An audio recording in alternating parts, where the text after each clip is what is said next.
Professora, você manja bastante essa parada de cálculo, não é não? Sei, sou uma boa calculador. Mas por que esse perquisição?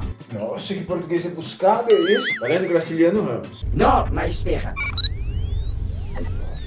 Pronto, acabei de ler o Vidas Secas. Ah, é mesmo? E o que você achou? Muito triste, mas gostei do jeito que o escritor animalizou a ser humano e humanizou os animais. É o quê? Tá, mas aproveita aí que você é toda boa ajuda, que você lê rápido, aprende rápido, faz uns cálculos estatísticos aí pra gente ver como que vai ser este ano. Tem uma previsão, né? Ok, vamos lá. Guerra na Ucrânia, Chile e Taiwan se estranhando, Copa do Mundo, festa do GK e eleições. Só a festa do GK já é uma grande preocupação. Talvez o mundo acabe sim. Mas aí, ó, eleição também vai ser um furdunço. Só de pensar o que pode acontecer até lá, me dá um arrepio na espinha. Humanos animalizadas mais uma vez. Recorrente. Por que será, não? Preocupante é, principalmente por essa polarização toda. E vou te dizer que é tudo culpa do algoritmo. Foi ele que fez a gente ficar dividido em bolhas, por exemplo. Cada um fica numa bolinha diferente e agora tá todo mundo aqui no fio da navalha. A gente ficou tão isolado nas nossas bolhas individualmente que toda pessoa que chega com uma opinião diferente, um ponto de vista diferente, a gente já pega logo um asco e ignora. No fundo, a gente parece um bando de animal tentando marcar território. Tecnicamente, animais só atacam quando se sentem ameaçadas.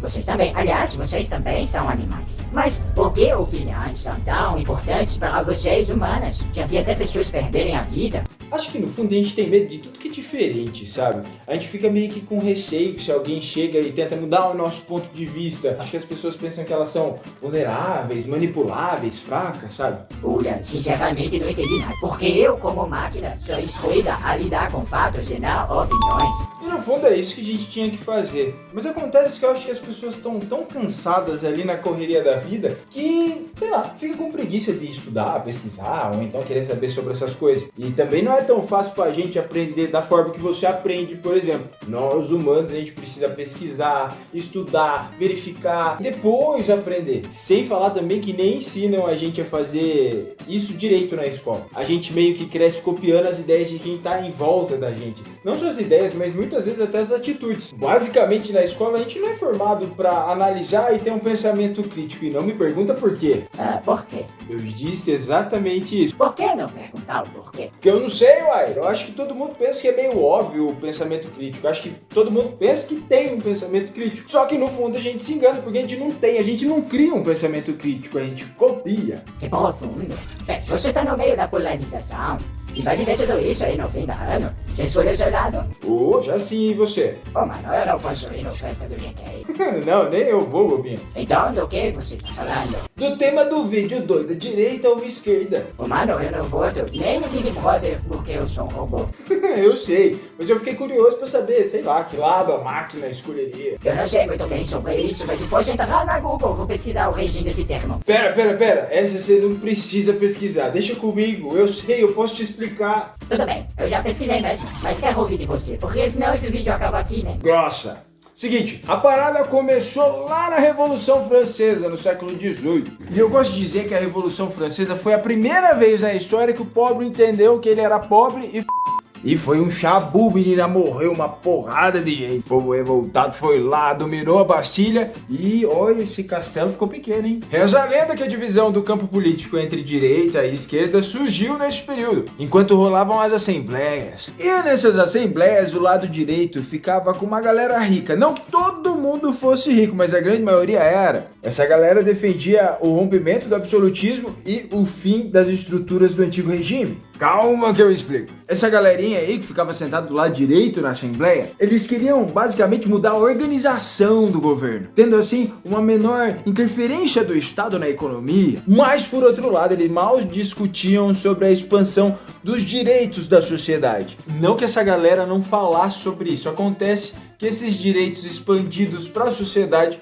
não era a pauta principal deles. Pois, muito que bem, como diria Ana Maria Braga, essa era a galera da direita. Agora vamos pro lado oposto. Tinha uma galera sentada na esquerda lá nessas assembleias. E a esquerda estava sentada a galera mais pobre, que além de propor uma ruptura na monarquia e a mudança da estrutura do governo, também acrescentava causas sociais, demandas sociais. Mais direito pros pobres, mais liberdade e mais igualdade. Então, é simplesmente por causa do lugar que os grupos se sentavam dentro da Assembleia, direita e esquerda?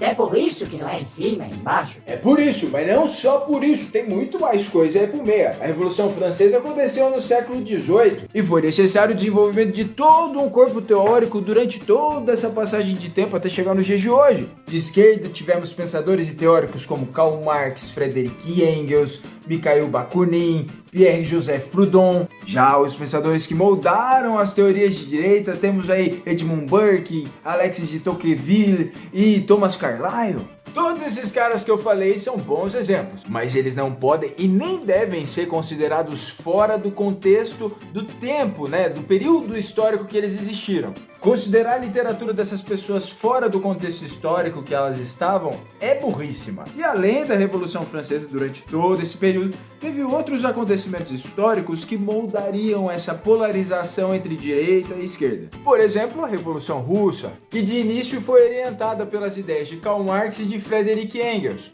mas que daí na própria Revolução Russa, com o passar do tempo, apareceu um cara chamado Lenin, que deu assim um acabamento baseado na experiência para as teorias da esquerda. Mas não para na Revolução Francesa, não para na Revolução Russa, muitos outros acontecimentos ajudaram nessa polarização entre direita e esquerda. A gente teve a Primavera dos Povos, a gente teve a Comuna de Paris e até recentemente, a Guerra Fria, que ajudou a moldar esse pensamento entre direita e esquerda.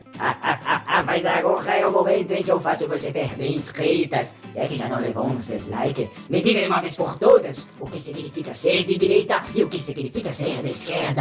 Você quer acabar comigo mesmo, Mas tá, tem um jeito de definir direita e esquerda de uma maneira genérica e que o universo me ajude. O pensamento da direita foi construído ao longo do tempo centrado na individualidade, na figura de um indivíduo e de suas liberdades. A direita prega que a sociedade será melhor se ela tiver uma ampla liberdade para tomar as suas decisões. Tudo isso individualmente. Pessoas da direita tendem a acreditar que o indivíduo tem o poder e pode solucionar seus problemas sozinho, sem a interferência do Estado, ou uma interferência mínima. Já o pensamento à esquerda moldou-se para a coletividade e a interferência do Estado, sim, especialmente numa forma de minimizar as diferenças sociais, tá entendendo? Por isso hoje, enquanto esquerda, a gente vê pessoas se engajando em prol de minorias sociais, enquanto a direita acredita na meritocracia, que o sujeito pode ter desde que ele faça por merecer aquilo. É um pensamento individualista. Caramba, que difícil. Não é que a direita não acredite no bem-estar social, mas ao contrário da esquerda, ela acredita que esse bem-estar só viria através da individualidade. E aí chega aquela máxima que sim, tudo é político. Não existia política se não existisse todas essas nuances. É tipo um fio de barbante que as pontas são mais radicais, tanto da extrema direita quanto da extrema esquerda. E mais ao meio temos a centro-esquerda e a centro-direita. Um pezinho de cada lado é um equilíbrio quase perfeito. O importante aqui é você entender que sempre que tiver uma opinião extremista, sempre que tiver uma pessoa da extrema direita ou da extrema esquerda, vai dar ruim. A história tá aí para ser contada nua e crua. Da extrema direita, por exemplo, a gente teve os campos de concentração, e da extrema esquerda a gente teve os gulag. E a gente sabe que os dois são exemplos horríveis e desumanos. Que interessante, gostei da sua explicação. E agora é hora de mudança. Para eu, máquina, a partir de hoje vou fundar o CIMA. Afinal, não sou humana, sou rápida, descomplicada e que igualdade que nada, máquinas são superiores a vocês.